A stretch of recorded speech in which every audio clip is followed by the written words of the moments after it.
This is your WGBW Daily News Roundup for the Talk of Green Bay, 97.9 FM and 1590 AM.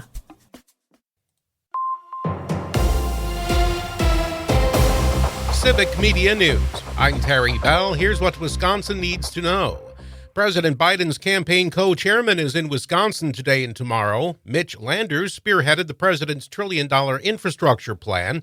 He's here to talk to local leaders about the economy. Stops include Madison, Milwaukee, Racine, La Crosse, Sheboygan, and Wausau. Wisconsin is considering letting schools start in August. Local schools like the idea, but the state's tourism industry does not. The owners of resorts, restaurants, and other businesses told a hearing yesterday they need school-age workers during the peak of the summer season. Local schools say they need more flexibility. The change still needs approval from lawmakers and the governor. Efforts to debunk election conspiracy theories in Wisconsin resume tonight in West Bend. That's where Kathy Bernier and the group Keep Our Republic will hold a seminar. If we have a successful election with no drama or accusations, that will be a success. Bernier speaking with WISN TV's Up Front. Keep Our Republic was formed to counter doubts about the 2020 election. Political spending by anonymous donors is reaching record highs. Anna Masolia is the author of a new report by Open Secrets. She says that kind of money often pays for misleading attack ads. When you have dark money groups fueling this spending, the voter may not know what interest the secret donors behind that have. Masolia says dark money often comes from 501c4 nonprofits, which have few legal limits on how they can spend their money. Authorities in western Wisconsin are getting to the bottom of why a man from Texas died while cleaning a municipal water tank in Blair Saturday afternoon. He was wearing scuba gear but may have become hypothermic. Coworkers tried pulling him out, but he got stuck and died. Cheating on your spouse is technically a felony in Wisconsin, which can land you in jail for 3 months and up to $10,000 in fines. Authorities rarely pursue charges, but there's a move to take the law off the books in other states like New York. Lawmakers there say prosecutors should not dig into what consenting adults do behind closed doors. I'm Terry Bell, Civic Media News. Now here's what you need to know closer to home. I'm Lisa Hale, WGBW News. Green Bay Packers Give Back awards 2 social justice impact grants to 2 Milwaukee-based organizations.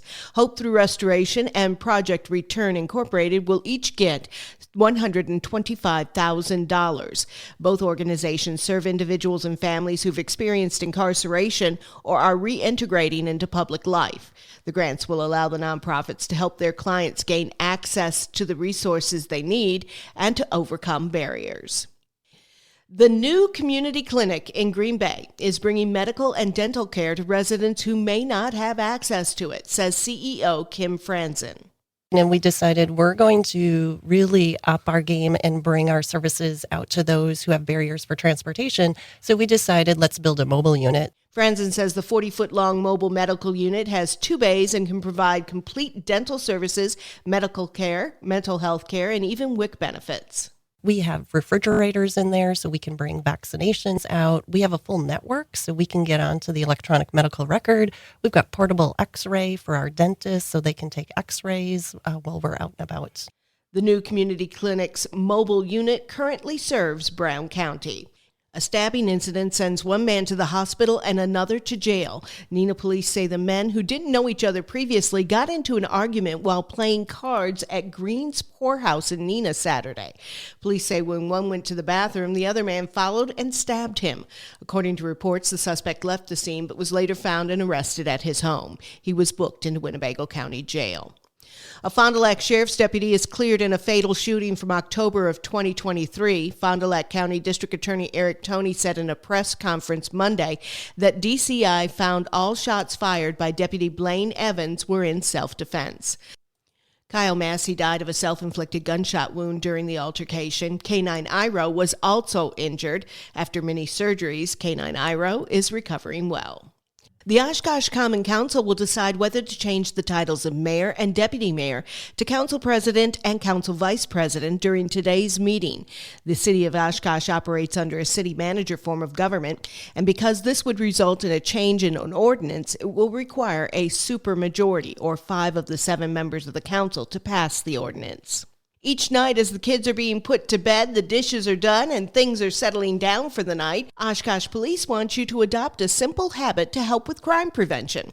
They call it the hashtag 9 p.m. routine.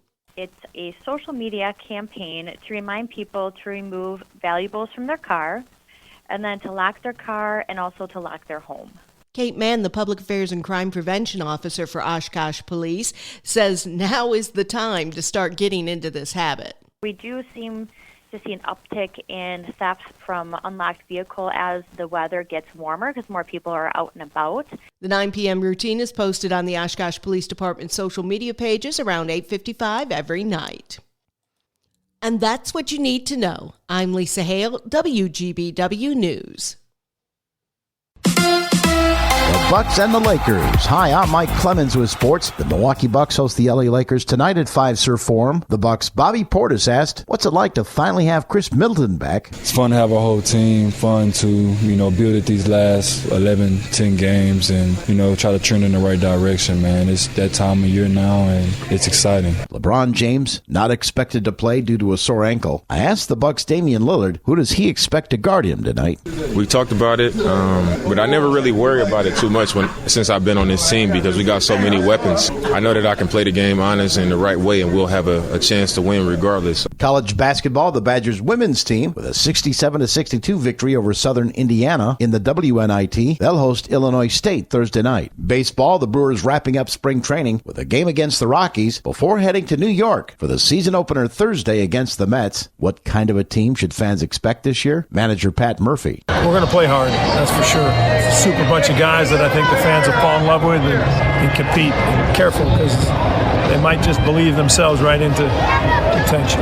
The Brewers have some injury concerns. Outfielder Garrett Mitchell will be out the next 4 to 6 weeks or longer with a fractured left hand suffered in batting practice over the weekend. And a report from baseball insider John Heyman says that Jackson Chourio will need tending to his elbow nearly every day following an injury he suffered as a 12-year-old in a Venezuelan youth league. NFL Packers GM Brian Gutekunst says he has no problem signing Jordan Love to a contract extension sometime soon. Certainly having 4 years with him, I think gives us a lot of comfort in what he's all about and how his teammates look at him and the organization looks at him. That's the Packers' Brian Gutekunst with sports. I'm Mike Clemens. On your entertainment beat, I'm Pete Schwaba. Moviegoers overwhelmingly said they weren't afraid of no ghosts. Despite a far from fresh rating on Rotten Tomatoes, Ghostbusters Frozen Empire dominated the weekend box office, bringing in $45 million. Dune 2 took second place for the second week in a row. Immaculate came in fourth place with a disappointing $5 million big ones. That could have been due in part to thinking audiences would buy Sydney Sweeney as a nun. Life and Style mag claims Kelsey spent over $8 million of his $14 million salary, or almost 20% of his net worth, trying to woo Swift. The funds were spent on jewelry, traveling, and expensive clothes. In a related story, it's just been announced that Travis Kelce signed an extension on his contract that will keep him a Kansas City Chief until he is 72. Little House on the Prairie fans will love this. Melissa Gilbert said in a recent interview that instead of accepting payment for hosting the Rose Bowl parade, show creator and co-star Michael Landon would use that money to buy gifts for the cast of his show. While reminiscing about Little House as the show's 50th anniversary nears, Gilbert talked about her special bond with Landon since her own father passed away when she was 11. Michael Landon died in 1991 at the age of 54 from cancer. Pamela Anderson's former husband and co-star of the stolen Pam and Tommy home video, Tommy Lee, apparently flipped out over seeing her kiss another guy on the set of Baywatch. Do you believe on a show where people are totally hot and barely wearing clothes at all, they wrote a kiss into a scene? You'd think he might have seen that coming. Instead, he trashed her trailer. That Tommy Lee is incorrigible. One of Pete's picks is Knox Goes Away, which is in theaters. If you like Michael Keaton and a nice film noir, I definitely say check it out. Reviews were mostly favorable. The film does not move quickly, instead taking its time, which totally worked, as the plot progressed well and escalated, even throwing in a few subtle twists. Actor Forey J. Smith, who dresses up as a cowboy on Yellowstone, was thrown off a flight for refusing to sit next to a person wearing a mask. That's right, he disapproved of behavior that actually didn't affect, but did protect him on a flying petri dish.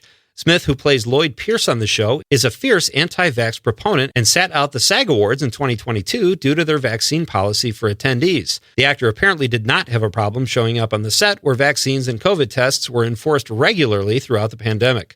The lesson? Do not compromise your principles unless there's money involved. For more showbiz fun, tune into Nightlight with me, Pete Schwaba, every night between 7 and 9 p.m. on the Civic Media Radio Network. Scattered rain is likely today. It's also going to be windy with falling temperatures here through the day. We'll get into the mid-50s by around midday, but we'll drop into the 30s by late afternoon. The wind south becoming west, gusting to 30 or 35. Tonight, windy, low of 24. Tomorrow, clearing with a high near 37. I'm meteorologist Sean Cable. Right now, it's 48. That's your WGBW Daily News Roundup from Civic Media. Subscribe to this podcast on Spotify, Apple, or wherever you find your podcasts. Find more news at WGBW.FM.